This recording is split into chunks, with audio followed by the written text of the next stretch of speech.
pull down my mask so y'all can read my lips and so I can be heard.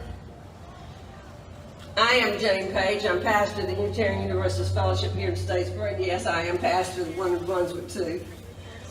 I want to share with you and my friend Alvin Jackson, so I want him to come up here by me, Alvin, because Alvin and I both, am I too close to this? Alvin and I both, we're both turning 70 this year.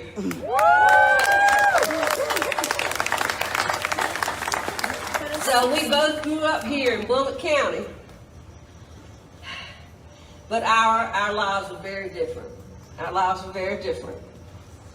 I want to share a bit of what my life was like growing up here white in Statesboro in the 50s and 60s, and I'll be referring to some of the landscape around here. My home was on North Main on Woodrow Avenue, right near First Baptist. My friends and I could walk all over the streets of Statesboro. Sometimes we would play at nearby First Baptist. Some of us even climbed up in the steeple to ring the church bells. That was hard to do because you had to walk a catwalk across the sanctuary. Some of us even climbed up, where's that clock tower? We climbed up this clock tower to the bell above it and rang the bell. But we knew we wouldn't get in much trouble because we were white. We'd went up here to the courthouse on Friday afternoons in the fall when there were home games at Statesboro High School. And we would play and sit around that daggum statue and wait for the parade of the Statesboro High School band coming through town, followed by the cheerleaders. That was so much fun. It was. Now, William James had a band as well, but you didn't see them parade through the streets before your home games. These streets belonged to the whites, and that wasn't right. I'm sorry. I could go over there to the front doors of Mikovitz or back over here to the Belts and try on clothes and leave them and put back on the hangers. Or if my mama was with me and we'd be in a hurry, she'd say, well, we'll just take this out of approval. And we would walk out of that store without paying for them and go home to try them on. But you probably didn't know there was such a thing as taking the clothes out on approval, did you? No. If your mama wanted to buy you some shoes from over here where Red Goose was, or the shoe store, your mama, we'd walk right in the front door. Your mama had to go to the back door, and she'd have to go in with a little drawing of your foot. Not no more. That's right. That's what she did. She had to try to draw her foot, and she had to pay for them and hope they fit. And if they didn't, they couldn't be returned because you already had them on your foot. And you'd have to wear them whether they fit or not. That wasn't right, and I'm sorry. I can't talk about going up here without mentioning Saturdays at the Georgia Theater, right down here is now called the Emma Kelly Theater. We white kids, we would line up all the way around, down here, all the way down the street, all around the Seaball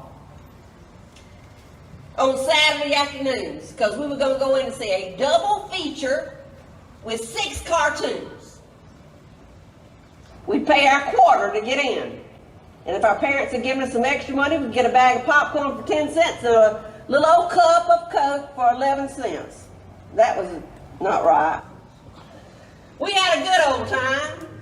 Now, if you had that quarter, Alvin, you could see a picture show too. But you had to buy your ticket on the side in the alley and climb those outside steep steps to your little area in the balcony. We had good seats because we were white, and that wasn't right, and I'm sorry. Now, I wasn't taught racism directly by my parents. They didn't sit me down and say, here's your racist lesson. They always told me I should be nice to everyone. My lessons in racism were more subtle, but they were everywhere, everywhere. You couldn't live here and not be infused with it. The teaching was subtle, though, like teaching you rules or good manners. One time I made a mistake of calling an African-American woman Mrs. So-and-so. The white adult with me reprimanded me. Oh, no, Jane. You should never use Mr. or Mrs. with colored folks. We should always call them by their first names. That is the way we do it. Remember that. She was sort of like reminding me to say please or thank you, trying like this is how you do things. Yeah, it didn't seem to come from an evil heart, but it was wrong, wrong, wrong. And I accepted it as my lesson. And I made sure I didn't make that mistake again. And that wasn't right. And I'm sorry. I'm going to share with you something now, Alvin, that I have never shared with anyone in my life. Not even my husband or my children. I was so ashamed. I lived all these years in fear that someone might find out. When I was 13 or 14, I went to went into my dad's dealership, 37 North Main over there, across from the bank. He said, Jane, come over here and sign this petition. It was a petition by the concerned citizens of Bullitt County to try to stop the integration of Bullitt County schools. And I went over there and read it. And Alvin, I signed my name. I did. And not because my daddy told me to, because I thought it was right. I had been chanting with my friends, 2, 4, 6, 8, we don't want to integrate. I've lived all these years thinking somebody might dig up that petition and find my name on it. But I'm just telling y'all like it is. I signed it. And I am so, so sorry.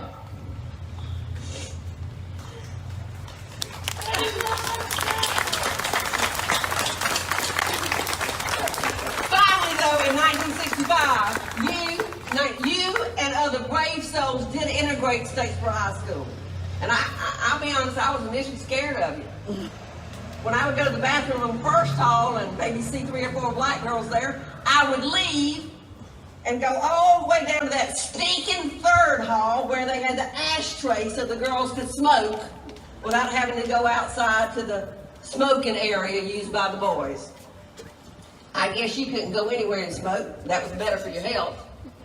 But I would put up with that smoke rather than be in that bathroom with those black girls. Eventually, though, I began to hang out some with Charlene Lewis in the hallway. She was cut up like me, and we'd laugh a little to relieve the tension. And I began to realize that she was more like me than many of my white friends. Amen. We were both from middle-class families whose hard-working parents owned their own businesses, and we both were class clowns. I felt a kinship. But I didn't tell her that, and I didn't talk to her if any of my white friends were around. I didn't invite her to join our clubs or other curricular activities. And I am so, so sorry. But that friendship, sort of friendship, I didn't go to her house, she didn't come to mine, did put a little crack, in that hard racist shell I had built around me. And I'm sorry I didn't get to know you better, Alvin. I missed out on being a part of an important time in our history because of my racism and prejudice. And it wasn't right. And I'm sorry. But as that crack came in there, I began to read more and open my mind more. You don't have to move away from Bullitt County to open your mind. You just need to read. I'm not the only one who feels sorry. I have other friends here who have similar stories. And we are all sorry, aren't we? Aren't we? Now, we don't expect you to forgive us today. We are not worthy. And we are not here at this rally to get our credentials or get an invitation to your barbecue. All right? We are here as allies offering to follow your lead in this movement. Because we sure have messed up. We're going to follow your lead in this movement. And similarly, we need you in our prayers. So if he's here, I'm going to ask Pastor Anthony Shavers to lead us in a prayer, because we are all in need of prayer today. Thank you for listening. Let's start the music. Southern men, the thunders mutter, northern flags and south winds flutter through our